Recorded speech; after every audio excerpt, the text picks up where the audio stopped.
Well, welcome back. Welcome to my segment on love dripping from the walls called Droplets of Love. So, for those of you who don't know me, my name is Elizabeth Cunningham.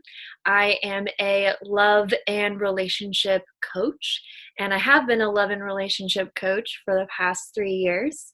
I started my podcast, Love Dripping from the Walls, last year, and it continues to grow.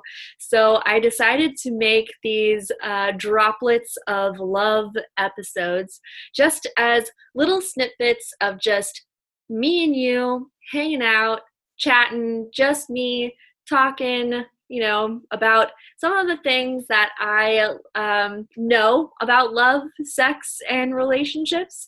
Just giving little droplets of advice, coaching, experience, and hopefully you gain something from these little droplets of love. So today, the topic that I wanted to talk about is inside of polyamory.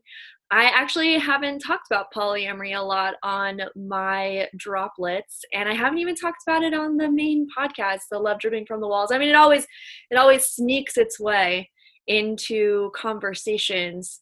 But yeah, it just has not been a topic that has come up, and it's really interesting because the original intent of Love Dripping from the Walls was to be a podcast mainly about polyamory, and it kind of expanded and grew, and a lot of the topics that I cover can be applied to people who are in polyamorous relationships, but yeah, I just haven't covered it directly since then. And what I wanted to talk about with polyamorous relationships specifically is how the environment of the world is affecting polyamorous relationships, and how we can grow from what's happening in the world, how we can take what's happening in the world and grow from it and become better inside of our polyamorous relationships, but also just become better and more aware as people. And so how I want to address this is actually a little bit different than I would normally do a droplet of love, just because these are really just thoughts that I've been having myself lately. Most of the time with the droplet of love, I write out like almost a blog post, and then I just speak from the blog post that I've written. And so this is a little bit different in that I'm just speaking to you as these thoughts that are occurring for me right now and how I think that I can grow from it. And I just wanted to share the processes that I've been going through. So even a little bit more background about me as well is I did work at a domestic violence center for 3 years. I have a degree in political science and women, gender, and sexuality. So I have 2 degrees, one in political science, one in women, gender, and sexuality. So basically what I studied was gender politics. And inside of gender politics, there is intersectionality. And so for those of you who don't know what intersectionality is intersectionality is when you have multiple different facets of a person, group, community, organization that all mingle with one another. So for myself, I'm white, but I'm also a woman. I'm also a queer woman, and I'm also a polyamorous person. And then there's where I come from. There's my religion or lack of religion, as the case may be. So all of these things connected make up me. In so little words, right? I am greater than the sum of my parts, but you can all look at yourself and be like, okay, I'm male, I'm Black, I'm Hispanic, I'm also cisgendered. That would be another thing. I'm cisgendered, I'm transgendered, I'm non-binary, I am a Baptist, I'm a Muslim, I'm on and on and on. Right. So there's a lot of different there. I'm able-bodied, I'm disabled-bodied. So one of the things about me as well is that I have metal bars in my spine. So I am a seemingly fit person, but I also have metal bars in my spine. So that's something that I have to pay attention to in my health and well-being. So all of these things intersect, right? And so when we're looking at, there's a lot of I'm presenting all of these topics. So there's polyamory, there's intersectionality, and then there is the world events that are happening right now. And when I say world events that are happening right now, I mean the pandemic. I mean the Black Lives Matter movement Black Lives Matter has existed for 8 years. But since the murder of George Floyd, obviously we've seen a influx in that movement in the country and what we can do about systemic racism in our country. And so there's all of this stuff that is happening and going on in the world. And for myself, intersectionality and thinking about how what I am doing affects multitudes of people and multitudes of people at a grand scale is something that I haven't spent as much time on since I worked at the Domestic Violence Center. That was the center of my work at the Domestic Violence Center. But since I have become a love, sex, and relationship coach, I've really just focused on my clients, what my clients' needs are, and specifically catering to the audience of my clients, even inside of my podcast. And I realized that in doing that, in not having that broader spectrum of the people that make up the world and all of the things that intersect and make us our own particular people is something that's gotten a little bit lost in what I have been doing. And so that is something that I'm looking to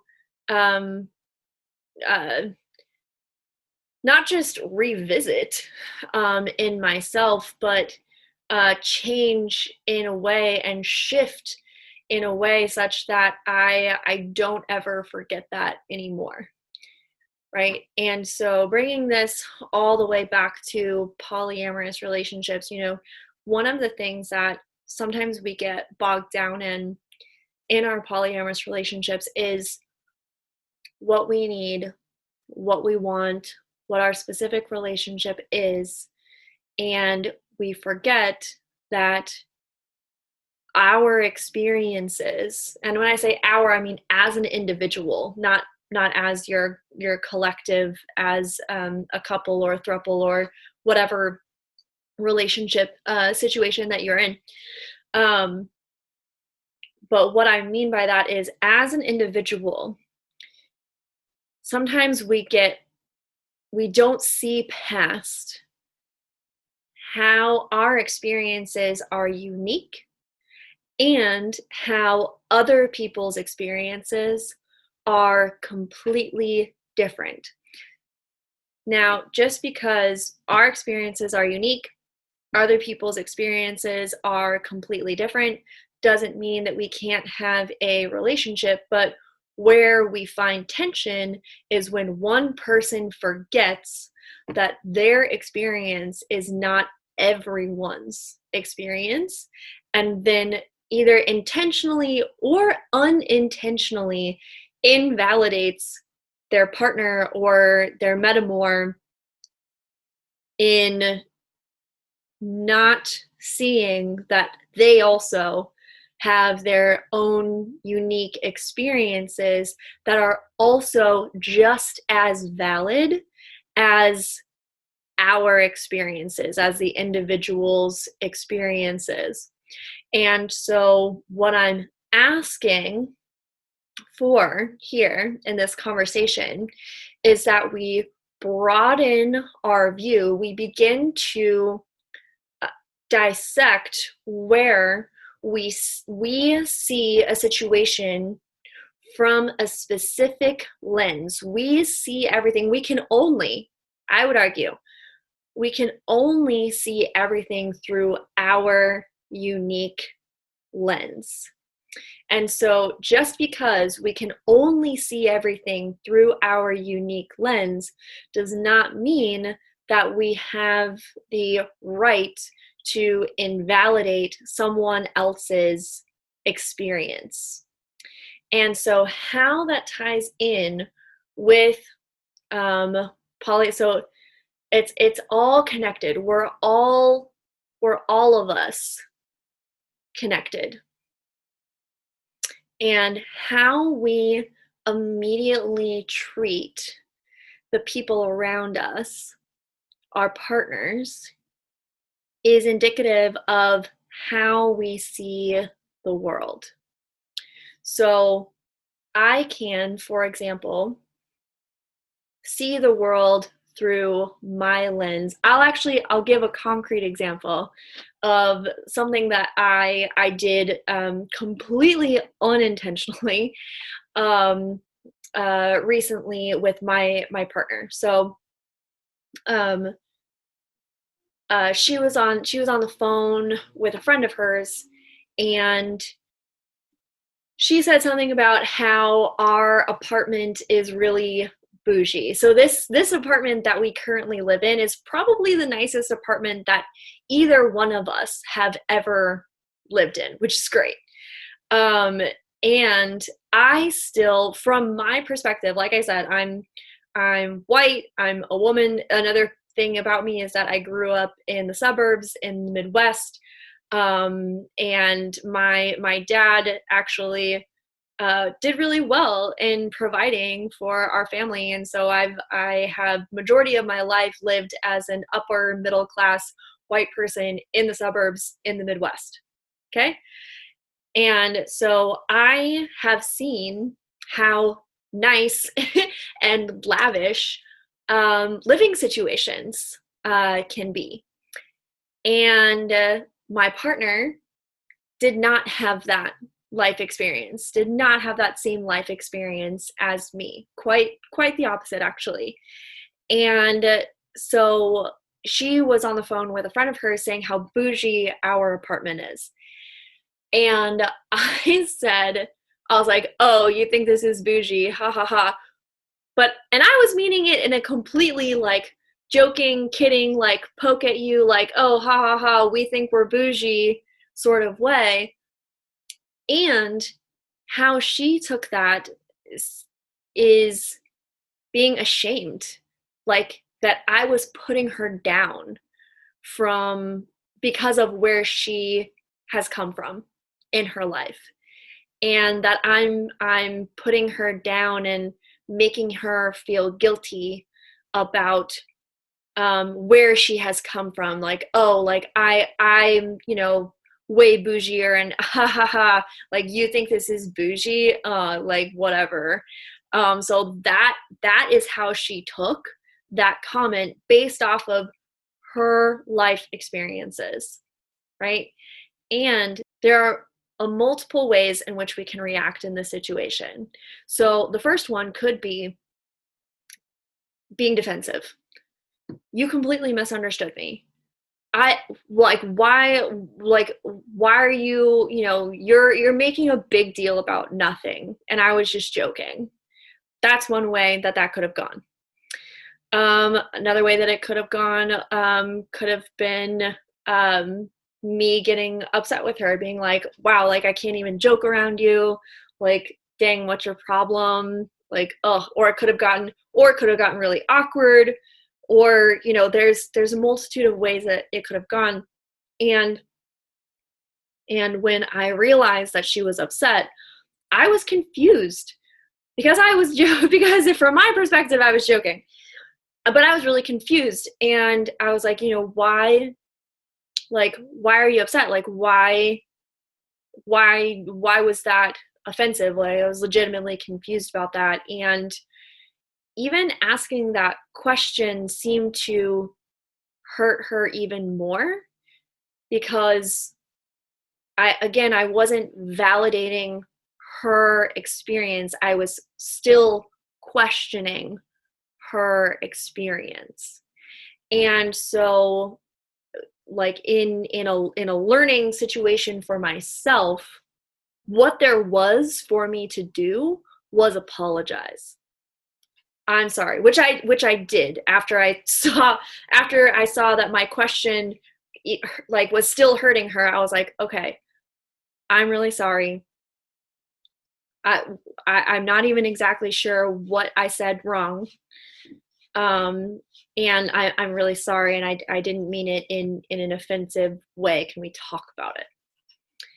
And then we were able to have a good conversation about it. And, you know, I got to find out, you know, from her perspective, you know, why that was offensive to her and how she felt invalidated by that.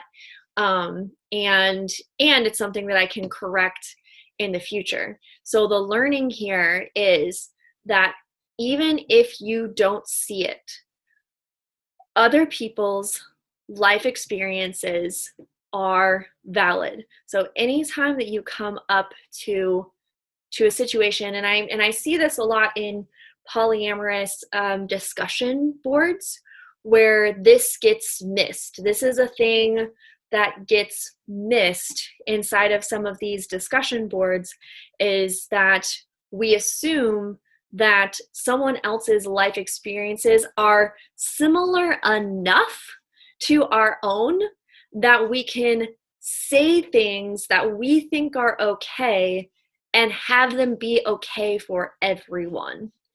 And that's just not the case. And if you're in a relationship, period, even if you're in a monogamous relationship, all my polyamorous advice can be taken by people who are in monogamous relationships. But if you're in a polyamorous relationship, you cannot make the assumption that your life experience is exactly the same or similar enough. I don't know if anybody thinks that their life experience is exactly the same as any other person, but I think that we think that it's similar enough that we can say what we're going to say with whatever good intention we have and have it be received well. And I think that what we have to start doing is asking ourselves before we speak, or asking ourselves the questions of, how is this going to be received? Or looking at it from a larger perspective. Like, okay, what I want to accomplish in this conversation is X. Now, if I want to accomplish X in this situation or conversation, what are the factors that I need to consider?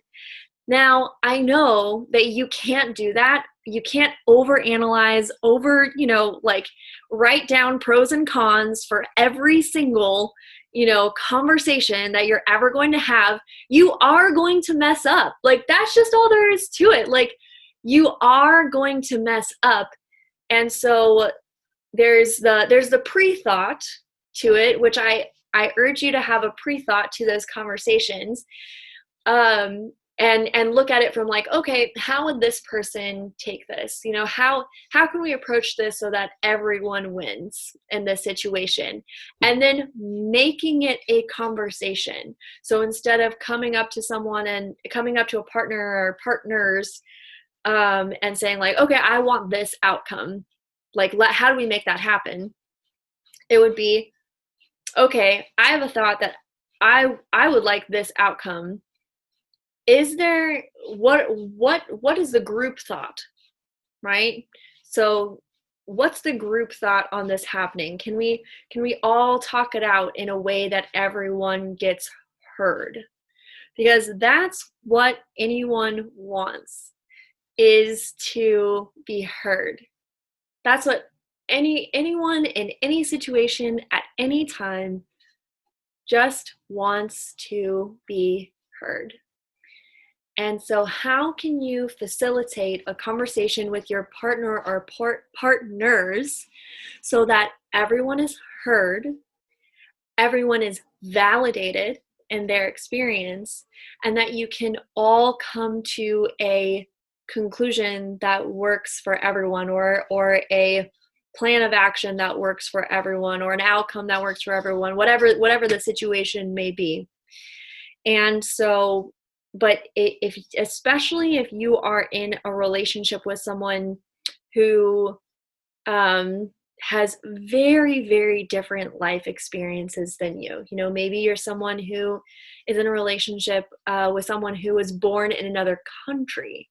Maybe you're in a relationship with someone who was even born in a different part of the country. Maybe you're in a relationship with someone who's a different race than you. You know, these are all factors that have their place in this person that you loves, this person that you love so dearly.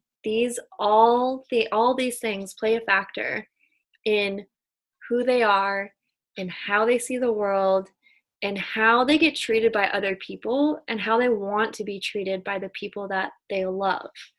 So also in this conversation, I urge you to find out how the people that you love want to be loved.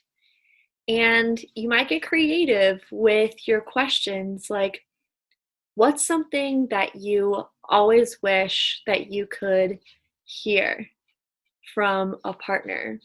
What's a way that you would like to be treated that it's just like beyond your wildest dreams? Like, this is the way that you could get to be treated. You know, get creative in having your partner feel heard and validated and safe and loved. So that's my little droplet of love for today, my loves. If you like this video and you want to continue seeing content like this, please like, subscribe, rate, review on whatever channel or station it is that you are receiving this droplet of love from. You can reach out to me personally, lovedrippingfromthewalls@gmail.com. You can also visit my website, elizabethannecunningham.com. It's definitely a work in progress, but it's there. I love you all so much. Keep doing your part and doing the work to spread love in the world. Thank you, my little love nerds, my little love soldiers. Keep listening and keep loving. I've also opened up my coaching practice, so I do have some new slots available for one-on-one coaching. If you have more questions or you would like to be a client of mine, please reach out to me via my website, elizabethannecunningham.com, or you can email love@elizabethannecunningham.com. I would love to give you a free discovery call to see if we can work together.